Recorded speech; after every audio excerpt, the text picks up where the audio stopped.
সবাইকে স্বাগত জানাচ্ছি আইডিয়ালবিডিতে। আমরা অনেকেই জানি ব্যাকরণ হচ্ছে ভাষাকে সুশৃঙ্খলভাবে সাজানো, অর্থাৎ ব্যাকরণ আমাদের ভাষাকে শুদ্ধভাবে জানতে, পড়তে, লিখতে সাহায্য করে। এই কারণে হয়তোবা ব্যাকরণকে ভাষার সংবিধান বলা হয়। এই ব্যাকরণ শব্দের শাব্দিক অর্থ হচ্ছে বিশেষভাবে বিশ্লেষণ।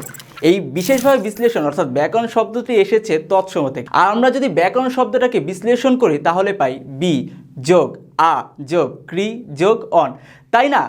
আচ্ছা, এই ব্যাকরণ নিয়ে যখনই আমরা আলোচনা করতে চাই, ব্যাকরণ আমাদেরকে অধোভাষ দেয়। আজকে থেকে কেউ যদি বলে যে ব্যাকরণে আলোচ্য বিষয় কি বা ব্যাকরণ কি দেয় আমাদেরকে, আমরা আজকে থেকে খুব সহজেই বলবো অধোভাষ দেয়। কিভাবে? আমরা জানি ব্যাকরণে আলোচ্য বিষয় হচ্ছে চারটি।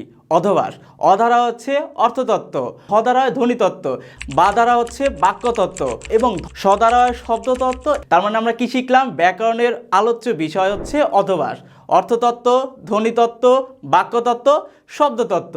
আর এইরকম ধরনের আরও ট্রিক্স জানতে অবশ্যই সাথে থাকুন আইডিয়ালবিডি। Thank you.